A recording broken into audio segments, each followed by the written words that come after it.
নাটকের আগামী পর্বগুলোতে আমরা ঠিক এমনটাই দেখতে পারবো যে অনুরাগের ছোঁয়ার দীপা যখন আবারও চারুকে দেখার জন্য হাসপাতালের মধ্যে চলে যায়, ঠিক তখনই যেন ওখানে গিয়ে সেই দীপা দেখতে পারে যে এখানে তো আগে থেকে সূর্য এবং অলি এবং জয়ী রয়েছে। তাহলে সে এবার কিভাবে সকলের মাঝখান থেকে গিয়ে আবার চারুর সঙ্গে কথা বলে বাড়িতে ফিরতে পারবে? যার কারণে তো এবার অলি তার মাকে দেখা মাত্র বেশ অনেকটা অপমান অপদস্থ করে কথা বলতে থাকে।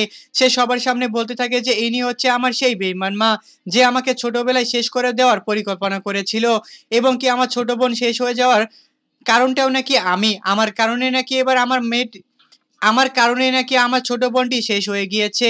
যে অপবাদগুলো দিয়েছিল আমার মাকে, যে অপবাদগুলো দিয়েছিল আমাকে আমার মা, যার কারণে তো আমি আমার মায়ের সঙ্গে কোনো ধরনের সম্পর্ক না রেখে এখানে চলে এসেছি। কিন্তু দেখো, আবারও নির্লজ্জের মতো আমার কাছে চলে এসেছে।